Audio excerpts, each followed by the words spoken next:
Welcome, accounting boffins. You are with Ashraf Patel and the crew. Remember, we have to focus on what we are doing. So today, our lesson is on projected income statements. Right, so if we move on and we look at what we've done so far, just to give you a quick recap, remember we've done the cash budgets, and in our cash budgets, we've dealt with the receipts, we've dealt with our payments. So that was your cash budgets, dealing with actual monies that were received and actual payments that were made out. However, when we're looking at the projected income statement now, it changes the concept completely. Why?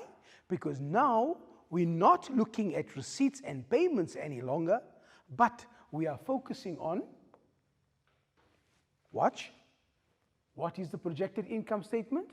The focus will be on incomes and expenses. In other words, completely different to your cash budget. Remember, there were items that were not featuring in my cash budget. Example of that would be depreciation. Why?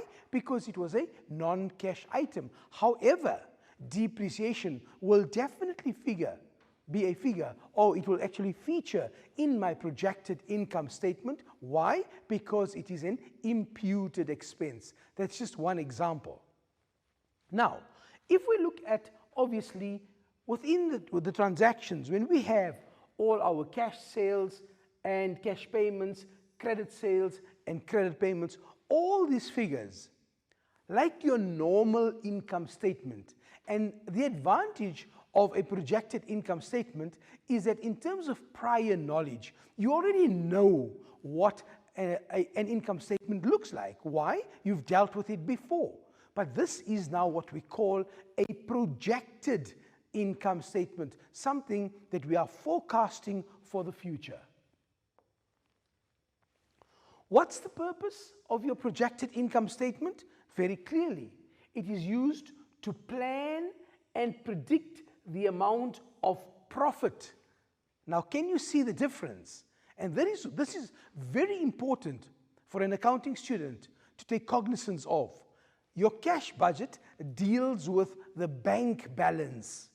In other words, your cash flow, cash received and cash paid out. Whereas your projected income statement deals with incomes and expenses, and we're looking at profit.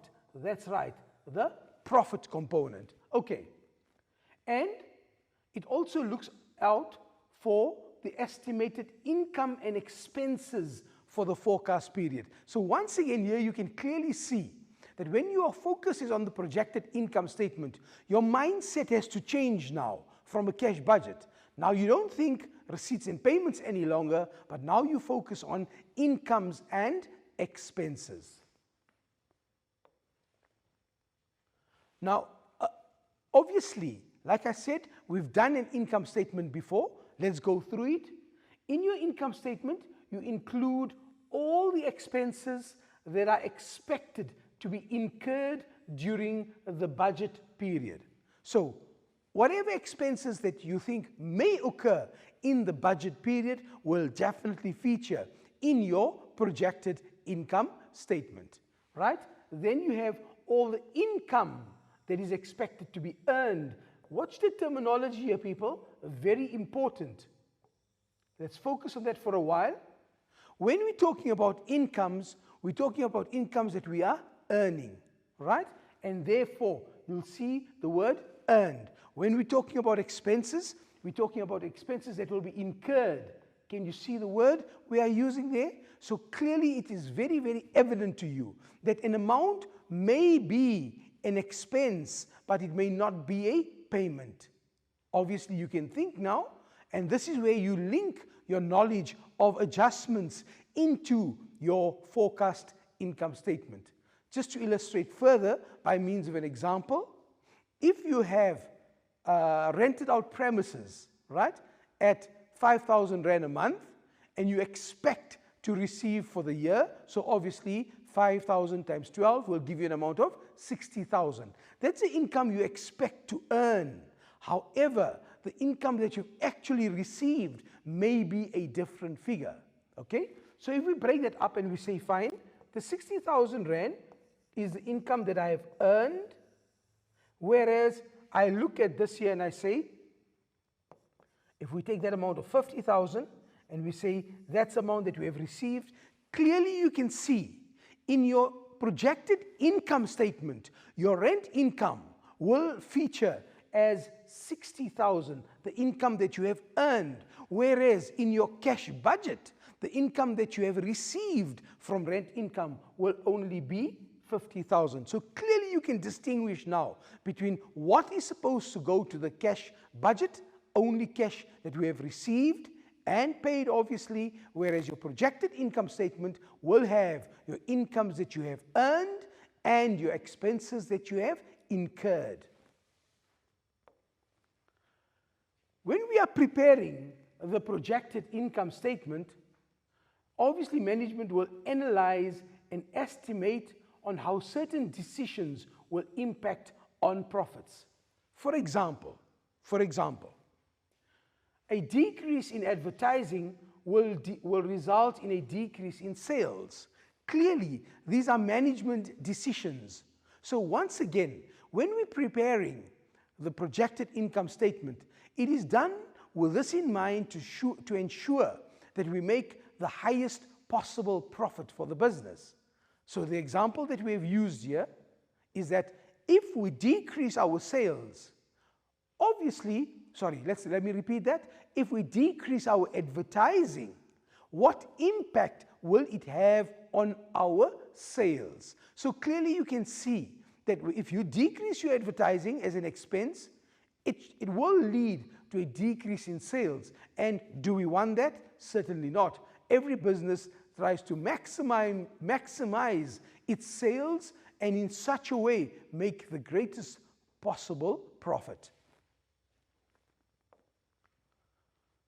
When you're analyzing the budget in terms of your forecast income statement, management can ascertain whether the business will be profitable over the budget period. So immediately, without actually experiencing the year, at the beginning of the year, management can draw up a projected income statement and say, right, based on previous experience, this is important. Once again, when we're drawing up our projected income statement, we're looking at last year as the basis, and we're working from that in order to project for the next year. So this is another important factor to take into consideration. We always look at the previous year's figures in order to project for the future. By analyzing the budget, the projected income statement, again, what are the decisions that we will be taking? We'll be looking at our projected sale figures and to see whether these sales figures are satisfactory or not. Now, once again, remember, this is a forecast.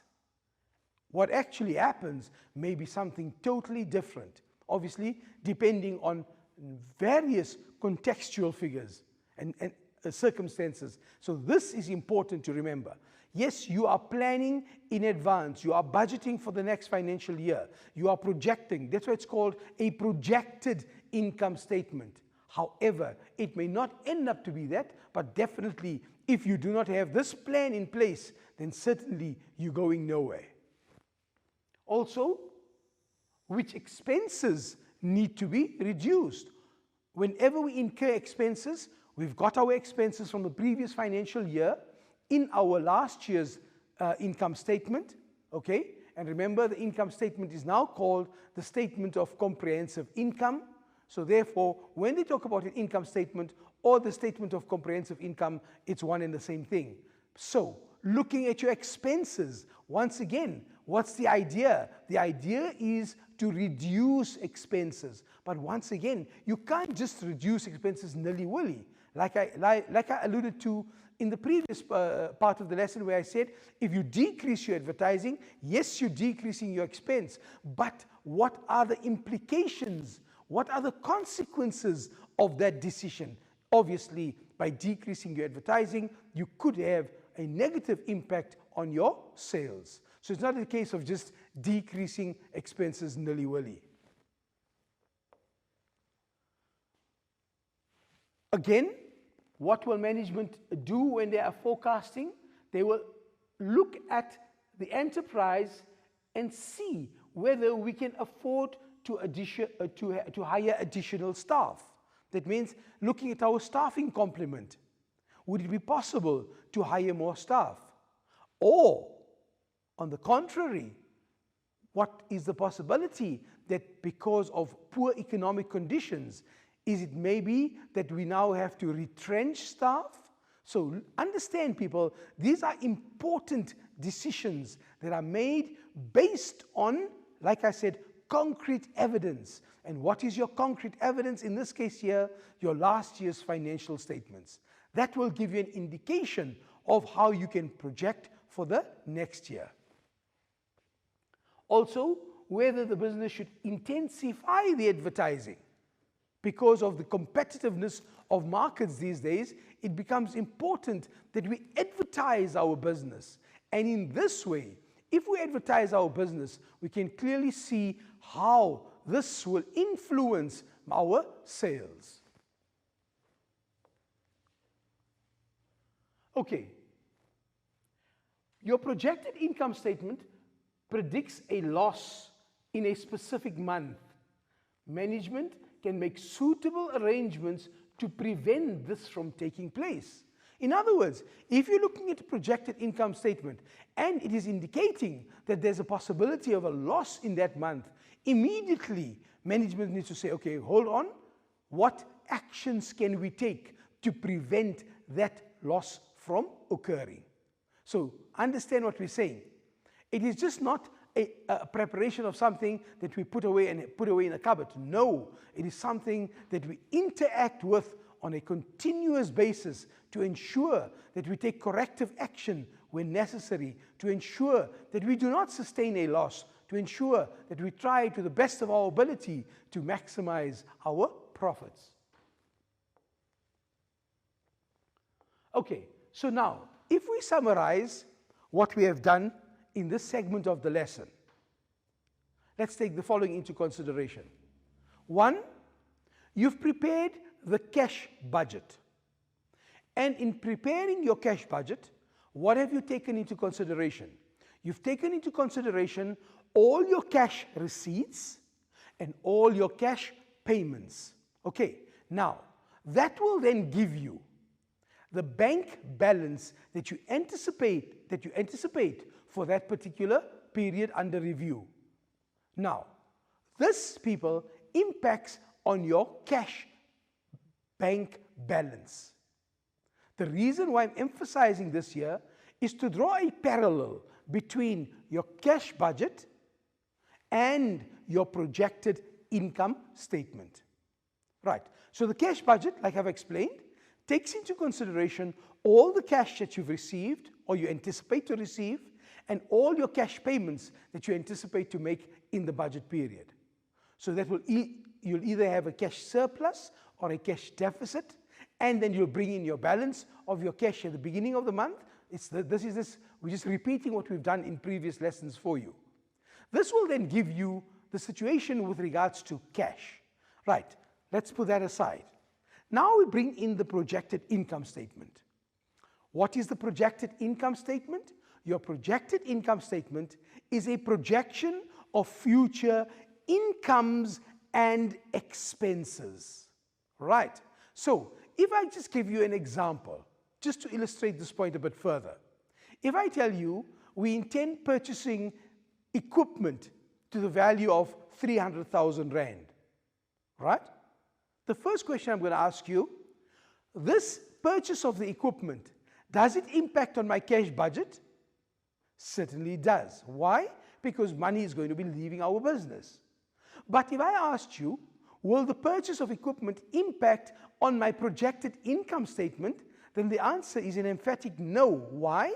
Because there's no impact on my profits per se. However, the fact that I'm purchasing equipment means that because equipment was purchased, there will be an item like depreciation, which will impact on my projected income statement. So yes, the purchase of the asset doesn't impact on my projected income statement. However, the depreciation on that equipment will definitely impact on my projected income statement. Why? It will appear under my expenses, and we all know the depreciation is an imputed expense. Okay, so clearly now you should have this mindset that a cash budget deals with the cash items, whereas my projected income statement deals with all incomes and expenses for the period under review. Okay, finally, another important consideration that you have to take into consideration is the fact that there are some items that will appear in my cash budget but not in my projected income statement, and vice versa. There are some items that will appear in my projected income statement that will not appear in my cash budget. Okay guys, I'm sure you need to know, you want more information on the projected income statement, so stay with us. When you come back, we'll continue with the projected income statement.